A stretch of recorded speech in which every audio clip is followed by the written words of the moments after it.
पंजाब सरकार ने 13 अप्रैल यानी कि आउंदे सोमवार नूं जो कि खालसा पंथ की साजना हुई सी उस दिन स्पेशल इजलास सद्या है। इस सब के चलते बेअदबी के खिलाफ एक बिल पेश किया जाएगा, उसको पास करवाया जाएगा। दस दें कि इसको लेकर तैयारियां बड़े पद्धर से पंजाब सरकार के वालों की जा रही ने।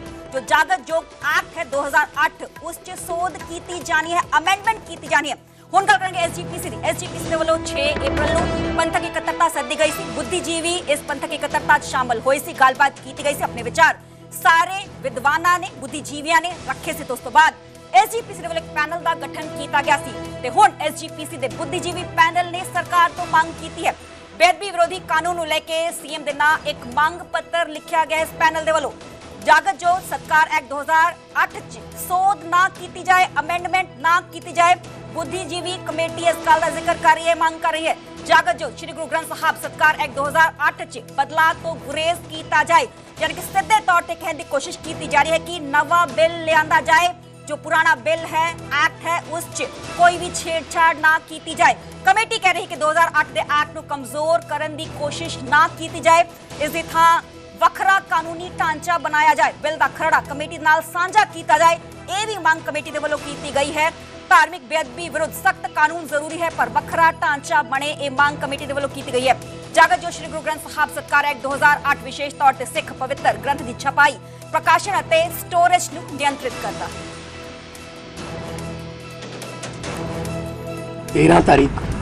13 तारीख को हम एक स्पेशल विधानसभा का सेशन बुला रहे हैं, जिसमें गुरु ग्रंथ साहब जी की बेअदबी जो करते हैं उनके लिए सख्त से सख्त सजा का प्रावधान होगा। उसकी ड्राफ्टिंग चल रही है, कानूनी माहरों को दिखाया जा रहा है, धर्म के गुणी ज्ञानी बंदों को दिखाया जा रहा है ताकि कोई उसमें कमी ना रहे। एक ऑलरेडी कानून है श्री गुरु ग्रंथ साहब जागत जोत सत्कार एक्ट, उसी एक्ट में हम एडिशन करने वाले हैं क्लॉजेस। उसमें छापने का अधिकार श्रोमणी कमेटी के पास है। छपने के बाद वो गुरु का रूप जब स्वरूप बन जाता है तो उसके साथ कोई अगर जानबूझकर छेड़छाड़ करेगा या किसी कम्युनिटी को खास तौर पे टारगेट करेगा, सख्त से सख्त सजा उसमें प्रावधान रखेंगे। ये आने वाली 13 अप्रैल को, क्योंकि 13 अप्रैल 1699 को गुरु गोविंद सिंह जी महाराज ने खालसा की साधना की थी। सतलुज से पानी लेकर अमृत का जो है अमृतपान करवाया गया था, तो उसी दिन को हमने ऐतिहासिक दिन के तौर पर चुना है। 13 सरनल किरणजोत कौर जुड़े ने एसजीपीसी के मैंबर ने, इस कमेटी के मैंबर भी ने। मैम स्वागत है तुहाडा न्यूज़ 18 पंजाब से। सब तो पहला जानना चाहांगे तुहाडा एतराज़ की इस बिल नूं लेके। देखो जेड़ा मुख्यमंत्री जी ने पहला बेअदबियां के खिलाफ एक ड्राफ्ट बिल लिया सी, वो कुछ होर सी, जिहदे बारे इश्तिहार दिते गए अखबारां विच, ओदी फीडबैक मंगी गई। पर 2008 का जिहड़ा गुरु ग्रंथ साहब की छपाई स्टोरेज से संगत तक पहुंचाने वाला एक्ट है, ਉਹਦੇ ਬਾਰੇ ਤਾਂ ਕਦੀ ਗੱਲ ਹੀ ਨਹੀਂ ਹੋਈ। ਤੇ ਇਹ ਹੁਣ ਜਿਹੜੇ ਮਸਲੇ ਹਨ ਬੇਅਦਬੀ ਦੇ, ਇਹ ਬੇਅਦਬੀ ਦੇ ਮਸਲੇ ਤਾਂ ਦੇਖੋ ਆਲ ਓਵਰ ਚੱਲਦੇ ਹੈਗੇ ਨੇ, ਪਿੰਡਾਂ ਦੇ ਵਿੱਚ, ਸ਼ਹਿਰਾਂ ਦੇ ਵਿੱਚ। ਔਰ ਇਹ ਜੋ ਗੁਰੂ ਗ੍ਰੰਥ ਸਾਹਿਬ ਜੀ ਦਾ ਪ੍ਰਕਾਸ਼ ਹੁੰਦਾ ਹੈ ਉਸ ਤੋਂ ਬਾਅਦ ਹੈ। ਠੀਕ ਹੈ। ਜਦਕਿ 2008 ਵਾਲਾ ਬਿੱਲ केवल उत्थे तक सीमित है कि गुरु ग्रंथ साहब जी की एक बार छपाई तो बाद जो बीड़ तैयार हो गई, उस वक्त जिन्हों चाहिए है ओदे कोल पहुंचान तक है। तो एदा जेड़ा खेतर है, एदा खेतर ही फर्क है। किरणजोत जी, जो एक्ट होंदे ने अमेंडमेंट होंदी है, इस च वड्डी गल की है कि उसनों होर स्ट्रांग बनाया जा रहा है एक्ट नूं। की अमेंडमेंट हो रही है? नहीं, जो सजा दा प्रावधान है होर भी स्ट्रिक्ट किया जाएगा ना, स्ट्रिंजेंट किया जाएगा, क्योंकि हुण 10 साल तो लेके उम्र कैद की सजा दी भी तजवीज रखी गई। नहीं, पॉइंट ये है कि केड़े बिल दे विच 2008 है उस च सोध करनी है ना, मतलब क्लॉज ऐड करे जाने ने। इस च एतराज की है जे होर भी वो एक्ट स्ट्रांग हुंदा है ते ਇਹ ਜਿਹੜਾ 2008 ਦਾ ਐਕਟ ਹੈ, ਇਹਦਾ ਇੱਕ ਪਰਪਸ ਹੈ। ਉਹ ਪਰਪਸ ਹੈ ਗੁਰੂ ਗ੍ਰੰਥ ਸਾਹਿਬ ਦੀ ਛਪਾਈ ਤੇ ਡਿਸਟ੍ਰੀਬਿਊਸ਼ਨ ਨਾਲ ਸੰਬੰਧਿਤ ਹੈ। ਠੀਕ ਹੈ। ਠੀਕ ਹੈ, ਉਹ ਆਪਣੇ ਆਪ ਦੇ ਵਿੱਚ ਇੱਕ ਖਤਮ ਹੋ ਗਿਆ, ਉਹ ਇੱਕ ਟੌਪਿਕ ਹੈ। ਹੁਣ ਜਿਹੜਾ ਬੇਅਦਬੀ ਹੈ ਇੱਕ ਵੱਖਰਾ ਟੌਪਿਕ ਹੈ। ਛਪਾਈ ਤੋਂ ਬਾਅਦ ਡਿਸਟ੍ਰੀਬਿਊਟ ਹੋ ਜਾਣੇ ਕਿ ਉਹ ਲਿਵਿੰਗ ਗੁਰੂ ਬਣ ਗਏ ਨਾ, ਤੇ ਜਦੋਂ ਉਹਨਾਂ ਦੇ ਨਾਲ ਕੁਝ ਛੇੜਛਾੜ ਕੀਤੀ ਜਾਂਦੀ ਹੈ, ਬੇਅਦਬੀ ਕੀਤੀ ਜਾਂਦੀ ਹੈ, ਉਸ ਨੂੰ ਤਾਂ ਸਟਰੋਂਗ ਕੀਤਾ ਜਾ ਰਿਹਾ ਹੈ। ਪਰ ਉਹਦੇ ਵਾਸਤੇ ਤਾਂ ਪ੍ਰਧਾਨ ਮੰਤਰੀ ਨੇ ਮੁੱਖ ਮੰਤਰੀ ਨੇ 2025 ਵਾਲਾ ਬਿੱਲ ਲਿਆਂਦਾ ਸੀ। ਨਹੀਂ ਪਰ ਜੋ 2008 ਜੋ ਜਗ ਐਕਟ ਹੈ ਉਹ ਤੇ ਸਿਰਫ ਸਪੈਸੀਫਿਕਲੀ ਗੁਰੂ ਗ੍ਰੰਥ ਸਾਹਿਬ ਜੀ ਨੂੰ ਲੈ ਕੇ ਹੈ ਨਾ। ਜੋ 2025 ਵਾਲਾ ਉਹ ਤੇ ਹਰੇਕ ਧਰਮ ਨੂੰ ਲੈ ਕੇ ਹੈ, ਹਰੇਕ ਧਰਮ ਦੇ ਗ੍ਰੰਥ ਉਸ 'ਚ ਨੇ। ਇਹ ਤਾਂ ਸਪੈਸੀਫਿਕਲੀ ਗੁਰੂ ਗ੍ਰੰਥ ਸਾਹਿਬ ਜੀ ਨੂੰ ਲੈ ਕੇ ਹੈ ਨਾ 2008 ਵਾਲਾ ਐਕਟ, ਕਿਉਂਕਿ 2016 ਚ ਵੀ ਸ਼੍ਰੋਮਣੀ ਅਕਾਲੀ ਦਲ ਬੀਜੇਪੀ ਗਵਰਨਮੈਂਟ ਲੈ ਕੇ ਆਈ ਸੀ ਬਿੱਲ। ਉਸ ਤੋਂ ਬਾਅਦ 2018 ਚ ਵੀ ਕੈਪਟਨ ਅਮਰਿੰਦਰ ਸਿੰਘ ਜਦੋਂ ਚੀਫ ਮਿਨਿਸਟਰ ਸੀ ਉਦੋਂ ਵੀ ਆਇਆ ਸੀ, ਪਰ ਹਾਲਾਂਕਿ ਉਹ ਸੈਂਟਰਲ ਗਵਰਨਮੈਂਟ ਕੋਲ ਗਏ ਸੀ ਪਰ ਪ੍ਰੈਜ਼ੀਡੈਂਸ਼ੀਅਲ ਅਸੈਂਟ ਨਹੀਂ ਮਿਲੇ ਸੀ, ਤਾਂ ਉਸ ਤੋਂ ਬਾਅਦ ਕਿਤਨਾ ਕਿਤੇ ਉਹ ਠੰਡੇ ਬਸਤੇ ਚ ਪੈ ਗਏ। ਤੇ 2008 ਵਾਲਾ ਜੋ ਐਕਟ ਹੈ ਉਹ ਤੇ ਸਪੈਸੀਫਿਕਲੀ ਗੁਰੂ ਗ੍ਰੰਥ ਸਾਹਿਬ ਜੀ ਨਾਲ ਹੀ ਜੁੜਿਆ ਹੋਇਆ ਹੈ, ਤਾਂ ਕਰਕੇ ਉਸ ਚ ਜੋ ਹੈ ਉਹ ਸੋਧ ਕਰਨ ਜਾ ਰਹੀ ਹੈ।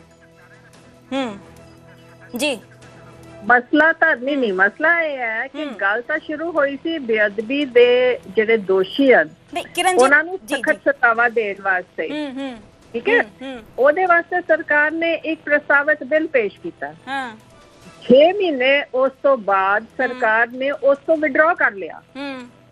ਹੁਣ ਕਹਿੰਦੇ 2008 ਵਿੱਚ ਅਮੈਂਡਮੈਂਟ ਕਰਨੀ ਹੈ, ਪਰ ਕੀ ਅਮੈਂਡਮੈਂਟ ਕਰਨੀ ਹੈ ਜਦ ਤੱਕ ਸਾਨੂੰ ਇਹੀ ਨਹੀਂ ਪਤਾ। ਨਹੀਂ, ਇਤਰਾਜ਼ ਤੁਹਾਨੂੰ ਕਿਸ ਗੱਲ ਦਾ ਹੈ? ਕਿ ਬੇਸਿਕਲੀ ਇਤਰਾਜ਼ ਤੁਸੀਂ ਦੱਸੋ ਕਿ ਇਤਰਾਜ਼ ਕਿਸ ਗੱਲ ਦਾ ਹੈ?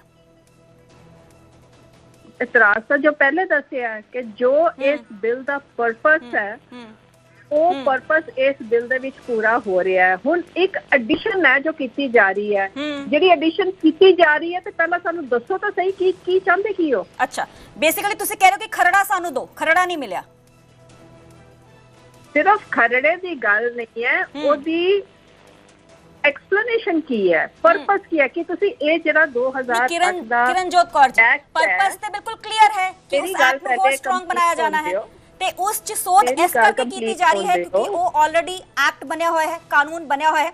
ਨਵੇਂ ਸਿਰੇ ਤੋਂ ਬਿੱਲ ਪੇਸ਼ ਕੀਤਾ ਜਾਏਗਾ, ਉਹ ਲੰਬਾ ਇੱਕ ਪੂਰਾ ਪ੍ਰੋਸੈਸ ਹੈ, ਪ੍ਰੈਜ਼ੀਡੈਂਟ ਕੋਲ ਜਾਏਗਾ, ਉਸ ਦਾ ਕੰਸੈਂਟ ਮਿਲਦਾ ਹੈ ਨਹੀਂ ਮਿਲਦਾ ਹੈ, ਉਹ ਬਹੁਤ ਠੰਡੇ ਬਸਤੇ ਚ ਪੈਣ ਵਾਲੀ ਗੱਲ ਹੈ।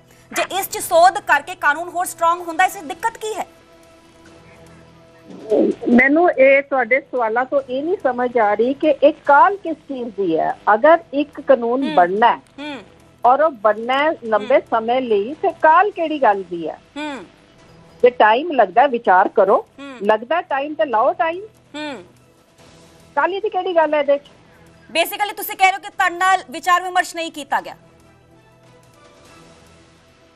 ਬੇਸਿਕਲੀ ਇਹ ਕਹਿ ਰਹੀ ਹਾਂ ਕਿ ਸਰਕਾਰ ਨੂੰ ਆਪ ਨਹੀਂ ਪਤਾ ਸਰਕਾਰ ਚਾਹੁੰਦੀ ਕੀ ਹੈ, ਕਿਉਂਕਿ ਪ੍ਰੈਜ਼ੈਂਟ ਕੁਝ ਹੋਰ ਕੀਤਾ ਗਿਆ ਹੈ, ਅਮੈਂਡਮੈਂਟ ਕਿਸੇ ਹੋਰ ਬਿੱਲ ਦੀ ਹੋ ਰਹੀ ਹੈ ਤੇ ਨਾ ਸਾਨੂੰ ਇਹ ਪਤਾ ਹੈ ਕਿ ਅਮੈਂਡਮੈਂਟ ਕਿਸ ਚੀਜ਼ ਦੀ ਇਹਨਾਂ ਨੇ ਕਰਨੀ, ਕੀ ਅਮੈਂਡਮੈਂਟ ਕਰਨੀ ਹੈ, ਨਾ ਇਹਨਾਂ ਇਨਫੋਰਮੇਸ਼ਨ ਦਿੱਤੀ ਕਿ 2025 ਵਾਲਾ ਜਿਹੜਾ ਬਿੱਲ ਹੈ ਨਾ ਵਿਡਰਾ ਕਿਉਂ ਕੀਤਾ ਵੀ ਕਿ ਨਹੀਂ ਕੀਤਾ, ਕੋਈ ਇਨਫੋਰਮੇਸ਼ਨ। ਸਾਡੇ ਨਾਲ ਜੁੜੋ, ਸਾਡੇ ਨਾਲ ਅੰਗਨਦੀਪ ਸਿੰਘ ਜੁੜੇ ਹੋਏ ਨੇ ਸੋਹਲ ਤੇ ਠੀਕ ਹੈ, ਚਲੋ ਕੋਸ਼ਿਸ਼ ਕਰਾਂਗੇ ਕਿ ਆਮ ਆਦਮੀ ਪਾਰਟੀ ਦੇ ਬੁਲਾਰੇ ਨੂੰ ਵੀ ਜੋੜਿਆ ਜਾ ਸਕੇ। ਜੀ ਤੁਸੀਂ ਕੀ ਕਹਿ ਰਹੇ ਹੋ ਕਿ ਨਵਾਂ ਬਿੱਲ ਲਿਆਂਦਾ ਜਾਏ, ਉਸ 'ਚ ਸੋਧ ਨਾ ਕੀਤੀ ਜਾਏ? ਜੀ ਕਿਰਨਜੋਤ ਕੌਰ ਜੀ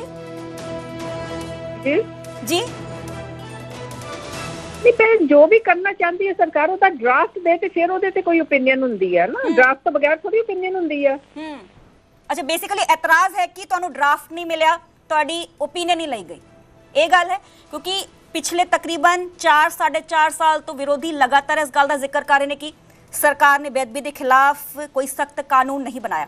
ਜੇ ਹੁਣ ਸੋਧ ਹੋਣ ਜਾ ਰਹੀ ਹੈ, ਕਿਉਂਕਿ ਪਹਿਲੇ ਵੀ ਕਈ ਜੋ ਲਾਜ਼ ਨੇ ਉਹਨਾਂ 'ਚ ਅਮੈਂਡਮੈਂਟ ਹੁੰਦੀ ਹੈ, ਇਸ 'ਚ ਵੱਡੀ ਗੱਲ ਤੇ ਹੈ ਨਹੀਂ ਹੈ, ਉਹਨਾਂ ਨੂੰ ਹੋਰ ਸਟਰੋਂਗ ਬਣਾਇਆ ਜਾਂਦਾ ਹੈ ਸਮੇਂ ਦੇ ਅਨੁਸਾਰ।